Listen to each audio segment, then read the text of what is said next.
Are you more often sad than happy in your marriage? Are you tired of the conflict, stress, and the heartache? Have you exhausted the catchphrase, marriage is supposed to make you holy, not happy? Do you want to get off the rewarded cycle because you've discovered that after spinning your wheels for years inside of that cliche, you feel more unloved and lonely than ever? Have you emotionally flatlined and you're ready to give up, in spite of counseling and having read all the books on being the most excellent wife that you can be? After all these years, you understand what marriage is supposed to look like, yet there's just more isolation and disconnection. If that sounds like your marriage, you've come to the right spot. Hi there, my name is Lillian, and here I talk about God and the femininity that He created you with, and how that femininity can heal you, give you back your life, and possibly the marriage you've always hoped for. There's a caveat though. As you grow and your femininity shines brighter and you get stronger in the Lord, a true believing brother will love who you're becoming. But a wolf in sheep's clothing will hate your new sense of self. As God regenerates your heart to be the daughter that He always meant for you to be, the wolf will make your marriage worse. Today, I want to talk about habits that hurt relationships instead of helping them. These are some of the habits that began to surface in my life a few years into our marriage. Things started to feel different. I started to feel a lack of dedication and assurance. Can you relate? You feel like all the attention and investment that your husband had been doing in the beginning has slowly been dwindling. It's heart-wrenching because you desperately want a better marriage, but these habits only end up hurting it because they erode the natural attraction between the masculine and feminine energies. They've actually been reducing the contribution that your husband can make into you, and they're leaving you stuck in a loop of striving for the attention you once had. Even though you're doing your best to follow the advice from traditional Christian teaching on marriage, your husband's not re-engaging his masculinity as the head in your relationship.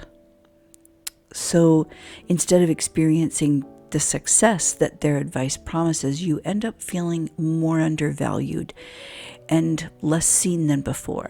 It's a contrast from the early beginnings of your relationship. In all your attempts to inspire him to re-engage his masculinity, what you've ended up doing is kind of putting the cart before the horse. What I'm going to suggest about these habits will seem unconventional and counterintuitive to those traditional methods you're used to hearing.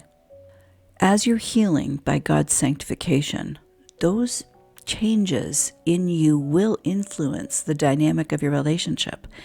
But your intention can't be to mold your husband to your desires or for him to achieve specific outcomes that you want. Your healed femininity is a great benefit to your relationship and marriage, but it's incidental. As you heal, I just want you to keep your motives in mind.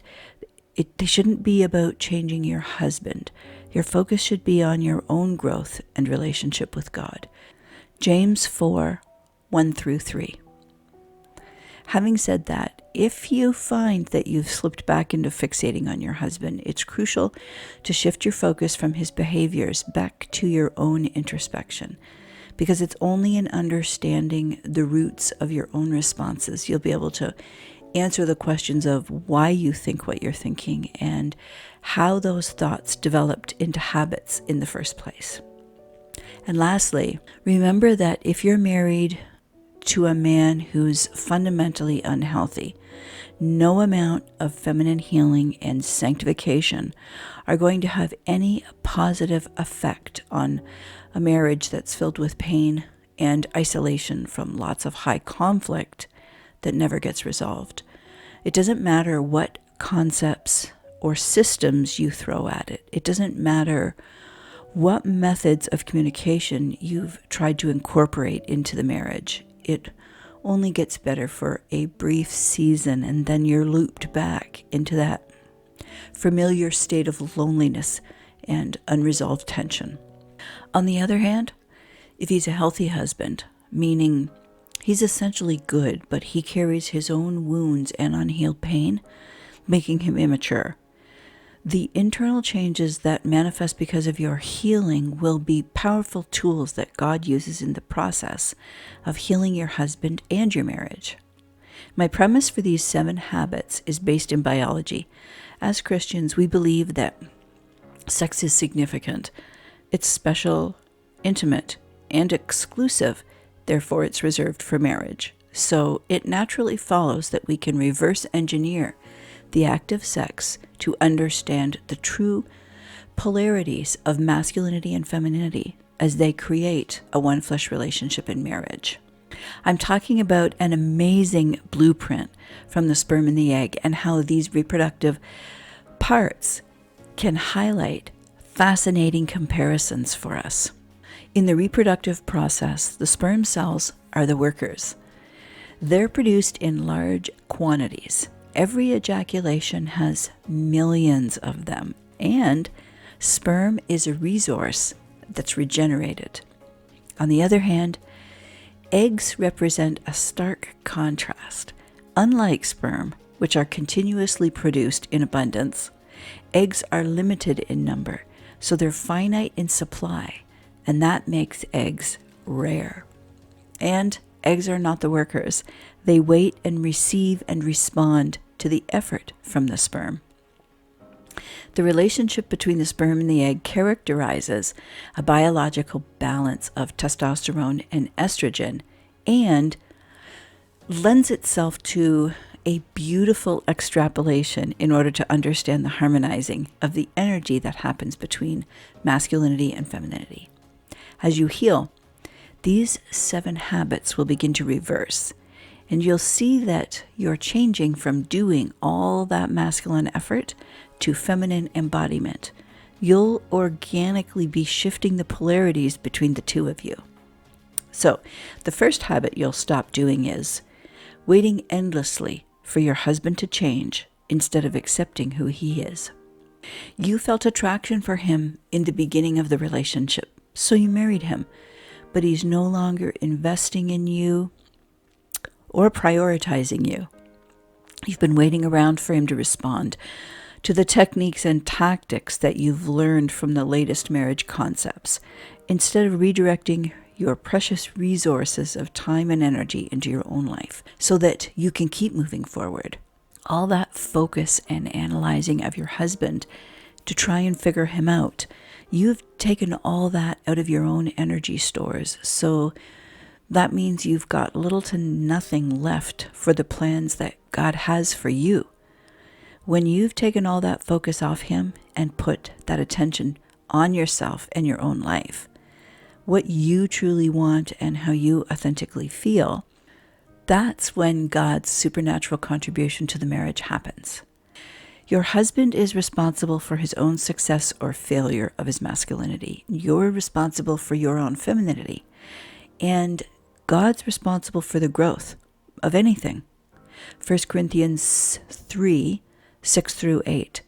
It's always God who gives the growth. Those verses don't exclude marriage. Feminine energy is never about waiting endlessly for a man to love you like his own body. Ephesians 5, 28 through 29. It's about receiving or rejecting the reality that's in front of you, not forcing a change in that reality. The egg teaches us women about our femininity. It doesn't wait for the sperm indefinitely in a kind of stasis. After the egg has been released from the ovary and travels to the fallopian tube, it moves, but only to set itself into a position. Then it stops and holds this position. It sits in an area called the ampular isthmic junction, and it only sits there for 30 hours and waits for the sperm. If the egg doesn't receive connection, that opportunity for the sperm is lost. The second habit is that you won't be striving to make everything as easy as possible for your husband. It seems as though you're consistently the one taking the initiation to reach out to your husband in terms of relational contact. You're the driving force behind planning all the dates for the two of you and handling the logistics within your marriage. You're the one investing all your energy to sustain it. It's largely your investment that keeps the connections vital and strong. There's simply no incentive for him to take the initiative and engage his effort in a collaboration with you. From his perspective, why should your husband change anything when he's already got everything he wants? It's a sweet deal for him when you're the one putting in all the effort to foster a sense of partnership. This kind of habit trains a husband to breadcrumb, so he only steps in for the bare minimum to do romantic gestures like Valentine's Day, anniversaries, or birthdays.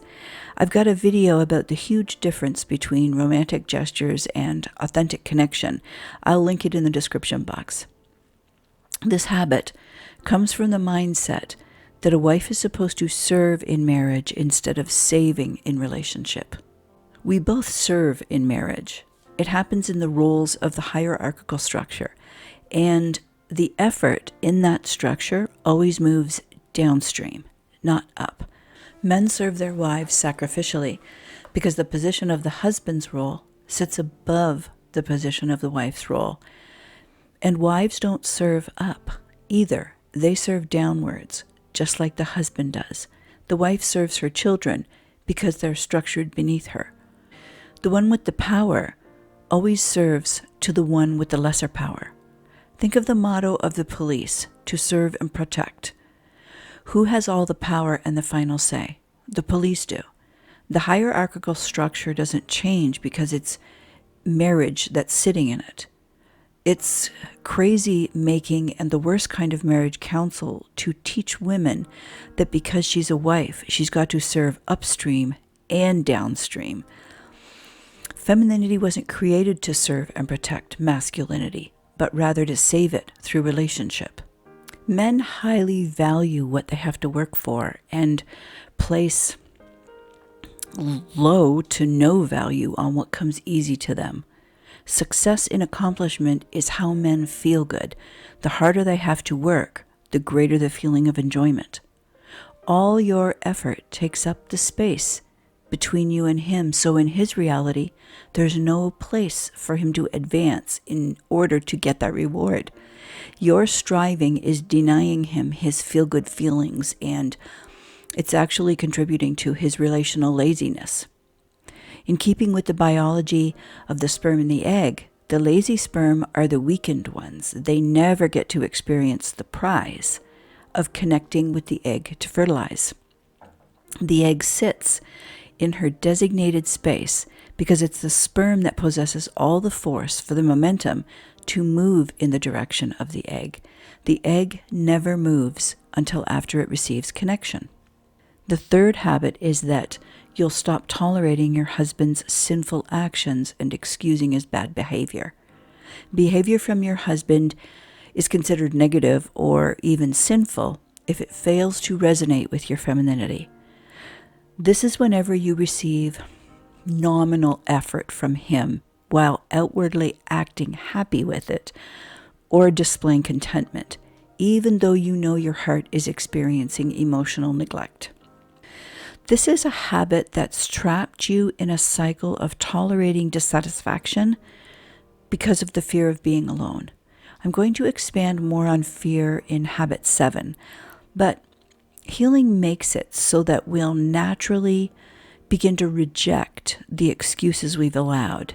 They start to feel really bad, and cracks begin to emerge inside the pattern of this habit. You'll no longer fit into that framework of enduring what doesn't feel good to your heart. Making excuses isn't the same as giving your husband the benefit of the doubt. Giving someone the benefit of the doubt, that's a lovely gesture, and it's necessary in healthy relationships. But when it's not the exception, but rather a patterned way of life in the marriage, that's when it's become an excuse. An excuse you make for him when he's not stepping in as the head and prioritizing you as his body and investing in you in ways that your femininity is able to receive. Ephesians 5:28 through 29. Excuses take femininity in the opposite direction of accepting the reality of the man she's married to. These excuses aren't invitations to pray about the behavior we don't like. It's not an invitation to move into action.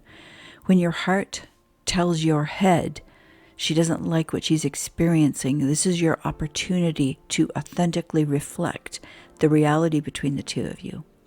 By accepting bad behavior as though there's a real connection being made, you've had to circumvent a biological truth. The egg doesn't make excuses for the sperm that don't do the work. It doesn't advance down the fallopian tube and chase the sperm in an effort to serve it so that the egg can receive the connection that it's looking for. After the egg is released during ovulation, it travels into the tube and waits, but only for that specific amount of time. If it's not fertilized by the sperm during this journey, it will continue on its defined trajectory out of the body. If the egg is released and not fertilized, that means he missed his opportunity. Within your monthly cycle, the surge of testosterone is in this window of about 30 hours. So that means you'll have all this masculine energy to build into yourself as you wait, not the marriage and not him. The fourth habit to disappear is that you'll no longer be thinking of your husband as the ultimate goal of your marriage. It was so easy to unintentionally fall into this trap. This habit formed because you were longing for specific qualities or attributes that you were receiving from your husband in the beginning, particularly his love, attention, and dedication. It all felt intentional, and these are all qualities that your femininity needs. But as you began to feel their absence, you inadvertently placed him on a pedestal, and it ended up making matters worse. It led you to ineffectively pursue him in an effort to prove your worth. You were always trying to regain his affection and commitment. Ironically, if he's a healthy husband, this approach has reduced his willingness to engage in the relationship so that he can come closer in pursuit of you. I'll expand on that in a minute. Somehow, we women get the idea that masculinity has higher value than our femininity, but it doesn't. When you're chasing something, that's what it means. It has value that you want. That's why you're chasing it. Testosterone and estrogen each carry their own energy that create the dynamic between masculinity and femininity. It has nothing to do with value or worth or equality, but it's got everything to do with the balance of the two energies within the dynamic. The polarity that God's biological design has painted for us is that it's the sperm that moves towards the egg, not the other way around.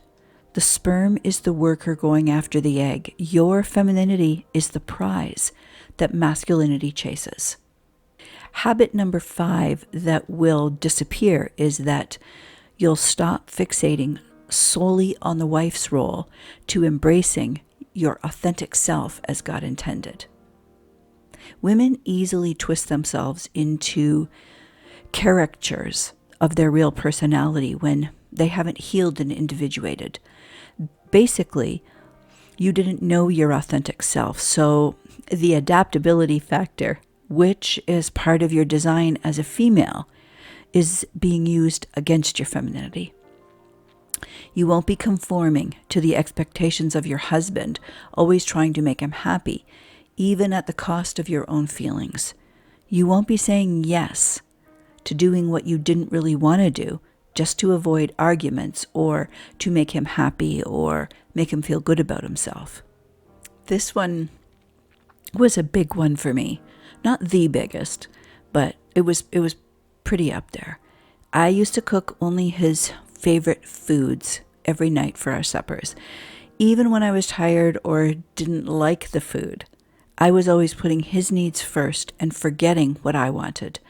And when I say always, I don't mean like I woke up one day and said, I'm going to change myself into a pretzel and see if it makes him happy. It doesn't happen that directly or in any kind of conscious way. It happens slowly and in subtle ways over years.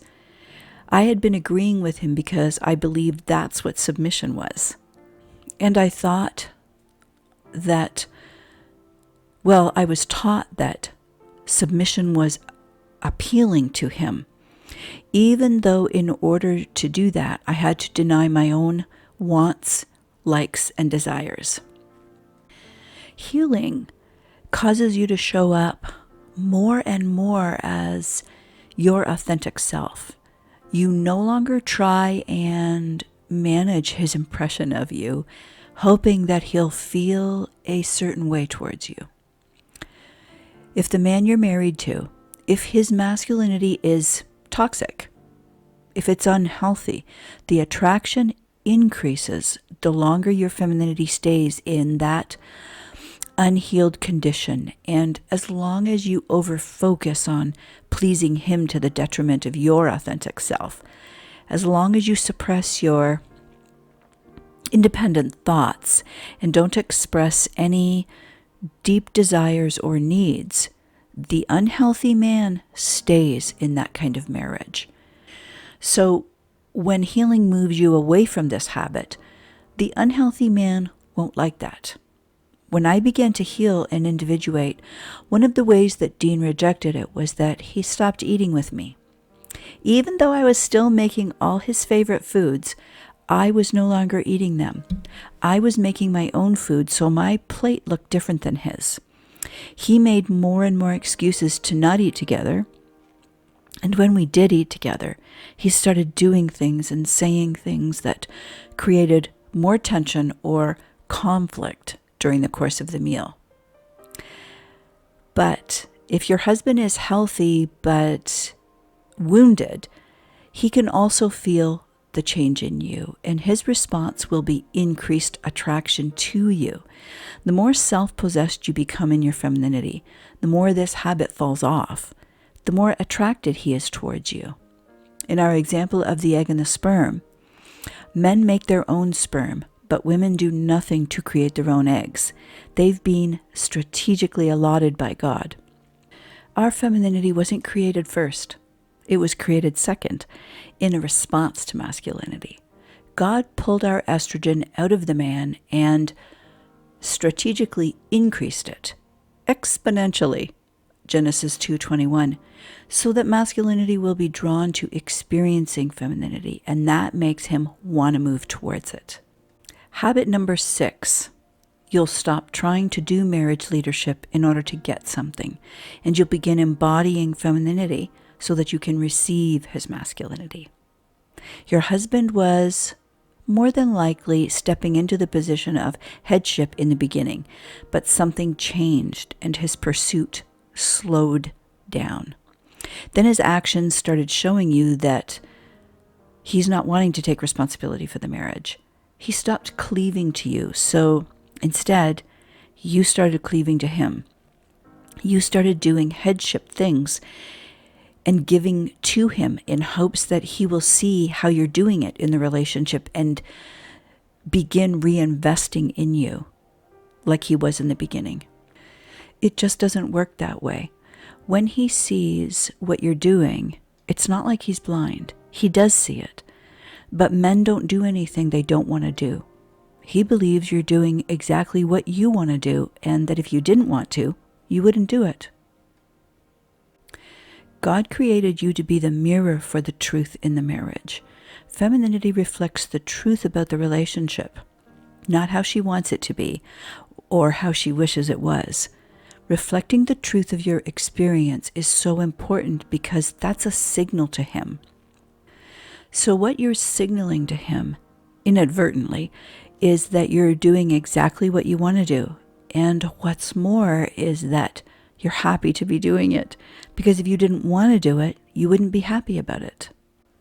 A man operates from his own volition, and that's how you want him to invest in you. It's what he was doing in the beginning of the marriage, otherwise you wouldn't have married him, right? But what you discovered over the years is that no amount of constantly doing all that responsibility for him has inspired him to restart prioritizing you again. When you're doing his job for him, there's just nothing left for him to do.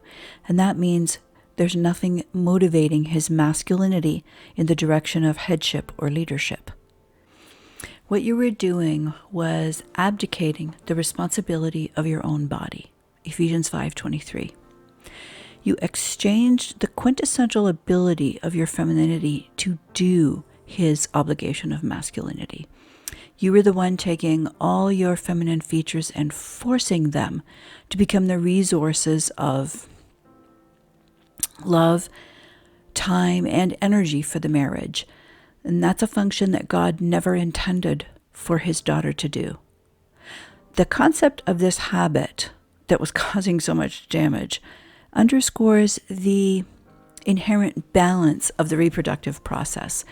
With the egg staying in a stationary position, she demonstrates the unwavering essence of femininity, and the sperm's active pursuit reflects masculine energy.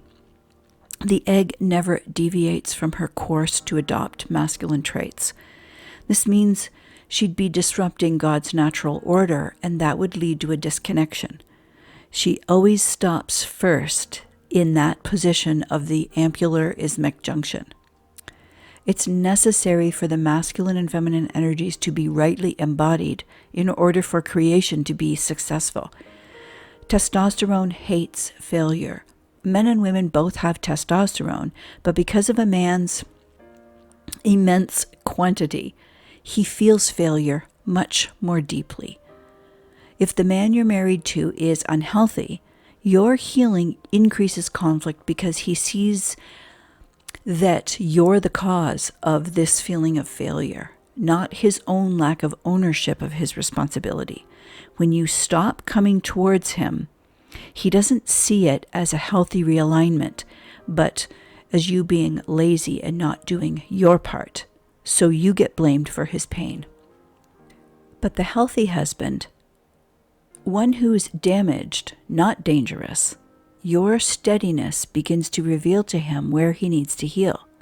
And because you've mirrored who he really is instead of who you want him to be, he'll begin to challenge himself. Habit number 7. I'm going to dive a bit deeper into this one because this one is really important for women. In fact, habit number 7 is really more of a habit gone rogue. Habit number 7 is when you do things or don't do things because you're afraid of losing your husband. This was the hardest one for me to accept. I'm not going to lie. I was so gullible and naive. I believed I was being a surrendered wife, but in reality, it wasn't submission at all. It was people-pleasing, which drove me to become completely codependent. I was afraid of Dean leaving me. The marriage was unequally yoked, but I didn't choose it. It was the position God put me in. I didn't become a believer until we had been married for 4 years. Dean told me, and it wasn't really telling, it was more like a threat, a really loud and verbally aggressive threat, that he'd already left one wife because she became a Christian, and he would do it again. You know what? Nothing will turn a woman into a different person than who God created her to be, faster than fear. You end up doing things you don't like or believe in because fear is at the root of people-pleasing and codependence. I know that psychology separates the two, but in practical terms of how they affect your life in marriage, one manifests the other. You end up totally functioning the way your husband tells you to at the sacrifice of your own personality and authentic self as a daughter of God. It doesn't feel good. And this bad feeling inside of you is called incongruency. trying to live in a different way than who you really are, it takes a toll on your mind and heart, and it begins to destabilize you. But it's a good thing, because that's what's prompted your healing. God doesn't want you to just see and stop doing that. He wants you to look inside yourself so that you'll ask why. It's hard to admit that the fear of losing your husband is greater than the fear of displeasing your Heavenly Father. Healing your feminine heart is what kills this habit.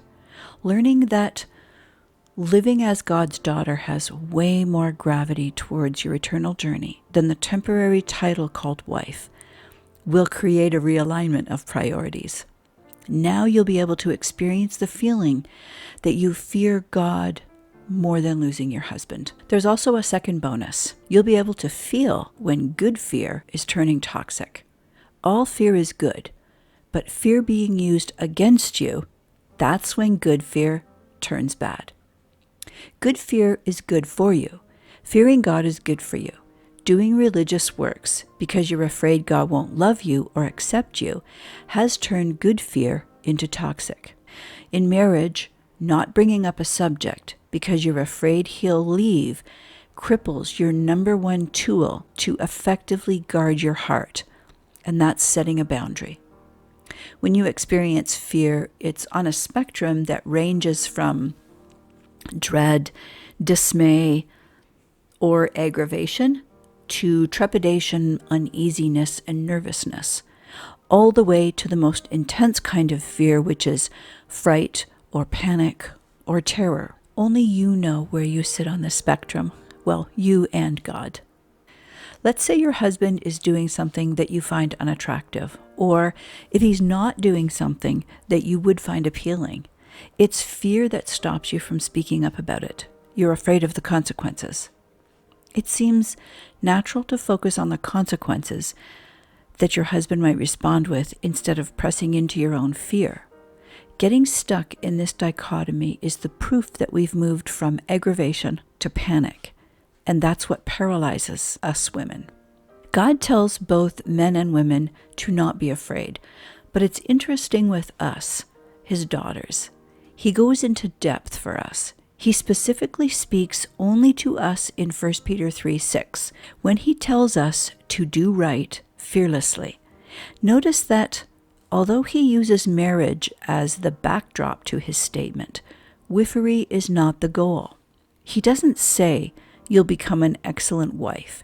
He says you've become a true daughter of the faith. Abraham and Sarah are the founders of the Jewish faith, and Jesus has grafted us into that faith. But I was afraid to express the reality of my life. We were both atheists when we got married, and now I wasn't that way anymore.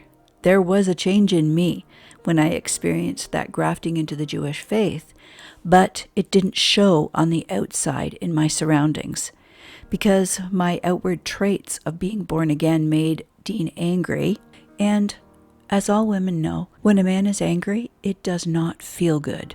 So in fear, I didn't listen to Christian music. I hid away all my Bibles or books and studying materials. And I filtered myself, my thoughts, and my speech. In fear, I tried to remain the same as before I was born again. All the Christian teaching on submission lined up with him being like the king of the castle because he was the husband. And it was framed that I was being antagonistic because he was at work all day and I could freely live my Christian life when he was away. Unfortunately, this religious mindset made it impossible for me to see how I needed to heal so that I could be empowered by my real authentic self. I could not embody the femininity that God had created me with because I was so focused on doing the wiffery tasks required to please my husband so that he wouldn't be angry or mad at me. Living in fear forced me to further split my personality instead of experiencing the integration that happens with healing and sanctification. I had created a fake barrier so that I wouldn't be able to feel the fear This fake barrier was called submission. But like all habits that are bad, they don't just stay small. It grew over 30 years into all the stages of fear, shutting me down more and more as it increased. It became impossible to make any requests or have any discussions that you would have in a healthy marriage. Those of you who've been listening here know that I was married to a wolf in sheep's clothing, and that Christian teaching on marriage added to that abuse. Have y'all noticed that there's a theme in my videos? The pivotal verses about marriage that almost all Christians use to teach about marriage tradition are the very verses that God used to show me the feminine way of understanding them, because I'm a daughter, not a son. And it happened again in 1 Peter 3:6. God's telling his daughters about unhealthy men right there. There's another side to 1 Peter 3:6, and that's when you're married to a predator. When I say predator, I mean toxic masculinity. I mean a man who's fundamentally unhealthy, not a healthy husband who's unhealed, wounded, and immature, or otherwise brokenhearted. Masculinity can be just as wounded as femininity. It just shows up different in a man than it does a woman. There's a video you can watch if you don't know if you're married to a real sheep or if he's a wolf in sheep's clothing. I've put the link for that in the description box.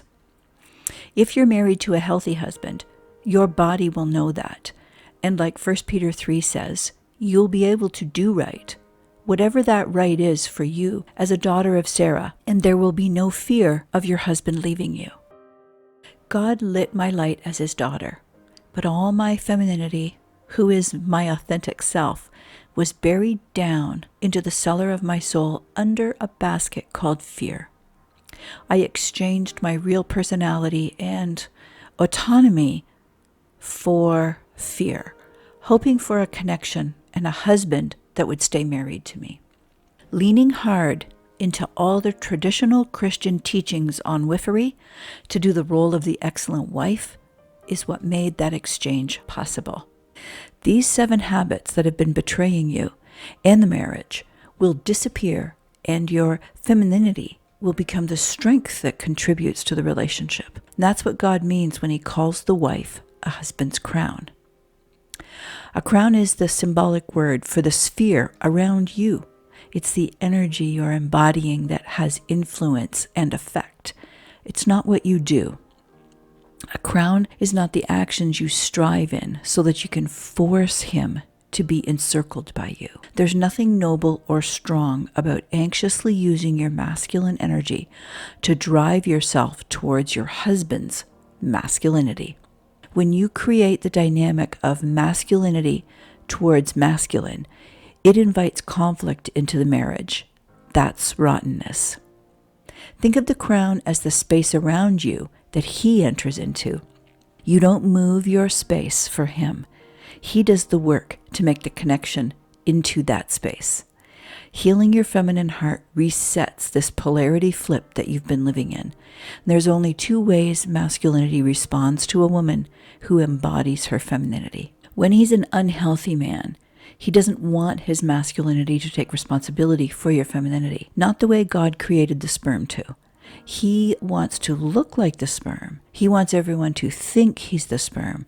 But between you and him, you're the one who's actually doing all the work, and he's consuming all the benefits that your femininity was created to receive.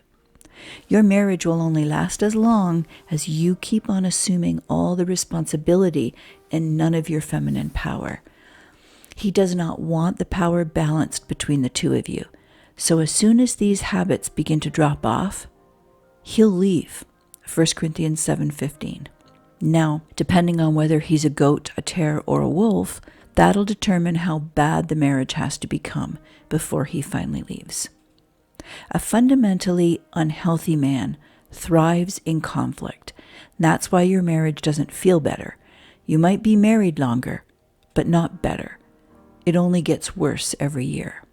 If you're married to a good man, one who's wounded, he won't continue to fight with you. He will yield to your display of a masculine vibe. You force him to be effeminate with you, and this is what puts him into a state of shame, and that's what creates the rottenness in his bones. So, if your husband is not fundamentally unhealthy, but a wounded or broken-hearted male, and I'm going to say this at the risk of sounding too poetic, your healed femininity becomes the wind for his masculine sails to fill up, and the boat of your marriage will begin to move in the right direction with him as the head. Your marriage will begin to reflect Christ and the church. God uses his healed daughter so that his son will self-heal. Thank you for watching all the way to the end. Your time is valuable, so I appreciate that you chose to spend it here with me. If there's any of these habits that you've successfully dropped, or are in the process of dropping, share it in the comments so that any sister who's just begun her healing journey can be encouraged. Every comment, like, and share helps us reach more women who will benefit from learning about healing and nurturing her feminine spirit inside of her marriage. Bye for now, and I'll see you in the next one.